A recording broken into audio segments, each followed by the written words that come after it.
Hello and welcome to all of our Gold viewers who are joining us today. I'm Kristen Schwartz, licensed midwife and MC here at Gold. And here at Gold, we are really busy getting ready for the Lactation Conference of 2026. And we have our 20th anniversary for this year, for this wonderful conference.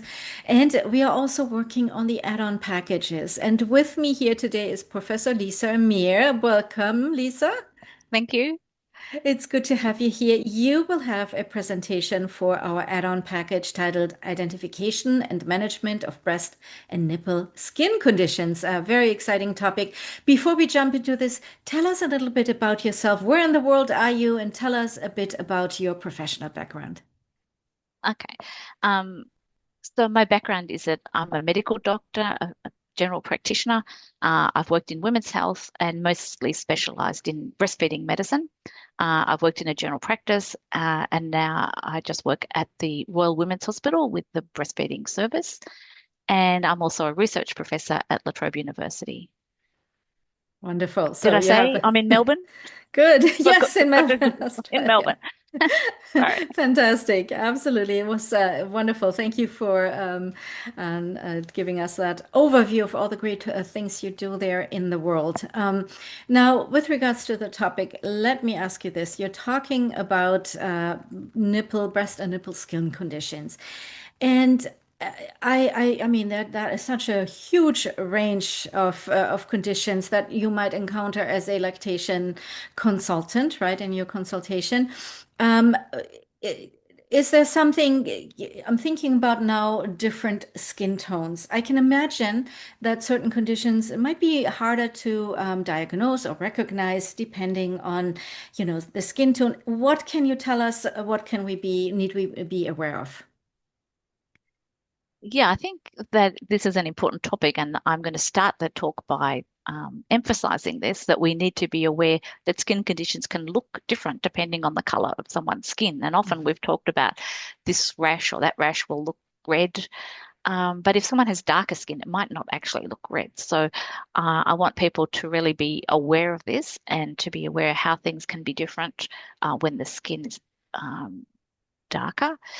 And how we need to be aware of the importance of asking questions. So this is how mostly we make the diagnosis is by asking a lot of questions. And when I have people sitting in with me, I often have a medical student or a new lactation consultant.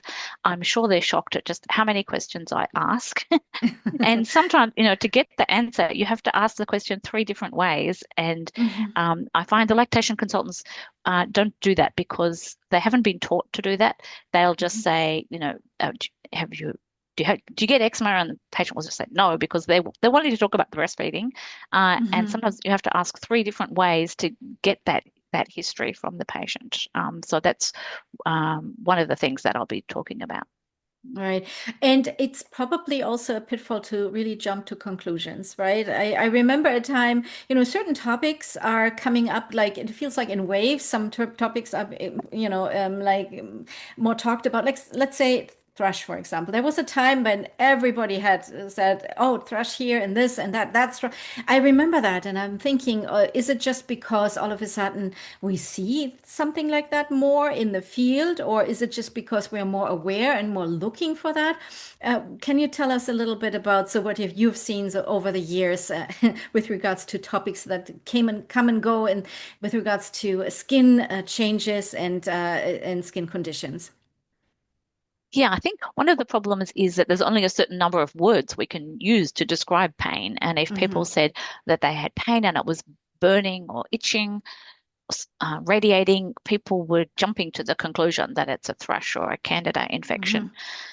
And then when people went, looking to prove this, they found it difficult. And then some people came to the conclusion, well, this doesn't even exist. But that's wrong as well because Hmm. um, I think the problem was that it was being overdiagnosed. Hmm. So I wouldn't say the problem has gone away completely, Right. but people need to be aware of the whole range of conditions because I would be at conferences and people would show an image of a slide that I would say this is eczema or dermatitis, and they Right. would say here this is a yeast infection. I'm Mm-hmm. often finding that people have been misdiagnosed. So even medical professionals will kind of forget that the nipple and the breast is just part of the rest of the skin, and so conditions Mm-hmm. like psoriasis or eczema will occur on the nipple, and that's what we're going to be looking at in the talk.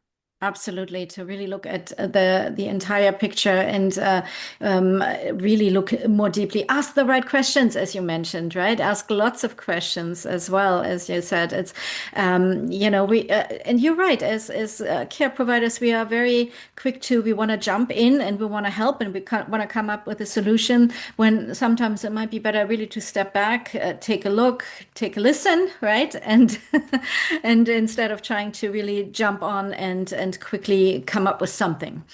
Um, so I would like to ask you a little bit about allergies. We hear a lot about allergens, and I feel like that has increased over the years as well. There's a lot we learn about what's in cosmetics. Maybe we weren't aware of in the past, or the allergens have increased also, through the environment. Have you seen an increase in allergic or, skin reactions when, clients come to your practice?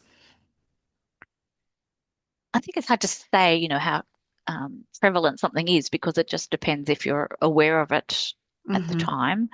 Um, and, back when I was first training as a breastfeeding counselor in the 80s, I remember people would sometimes react to lanolin. So back then we had an unpurified lanolin, Hmm. and so people who were allergic to wool would be reacting to that. So um, I guess because I met someone who had that condition, I was aware of that right from the beginning.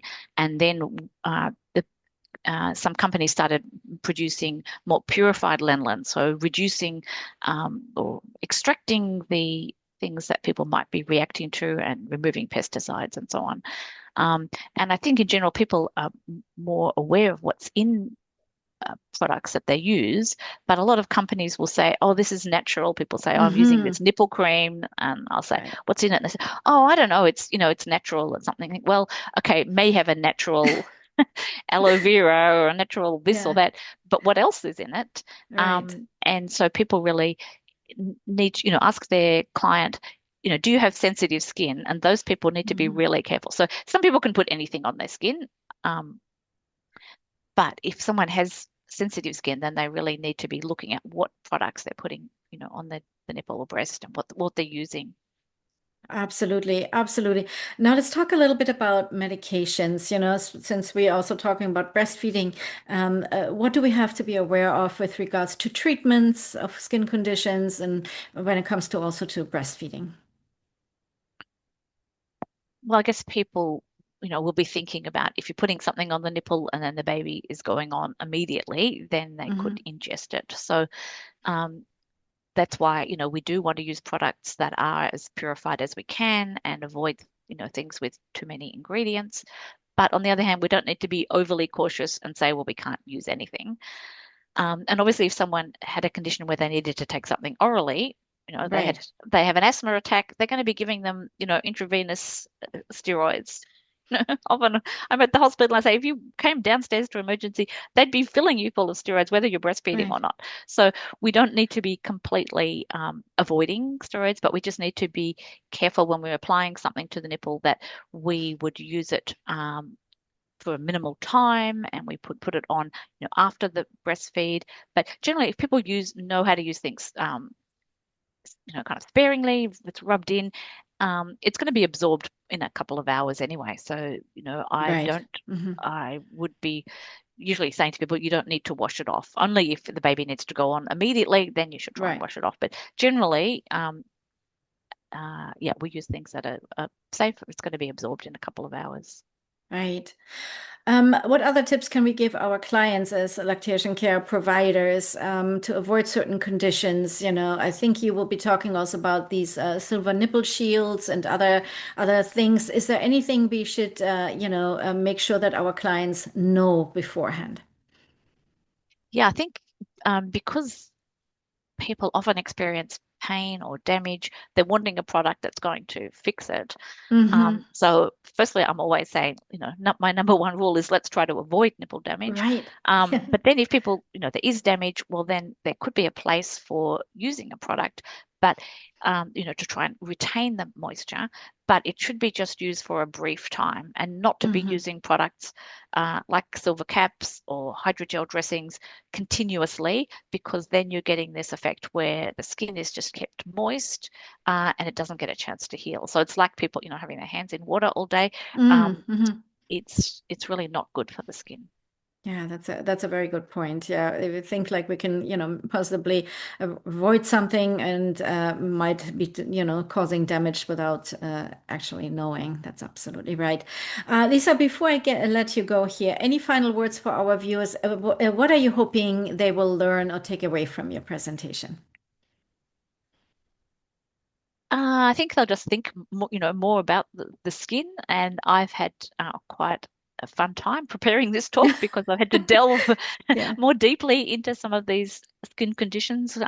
When I was a young doctor, I did a rotation in dermatology, so I did spend some time with dermatologists. But yeah, so this has been an opportunity for me to kind of go back to those topics, and I think everyone will learn something from the talk.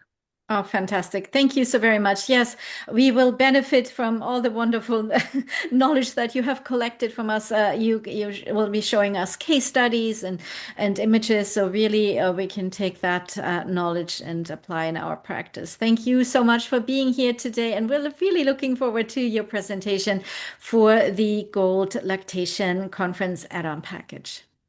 Thank you for having me.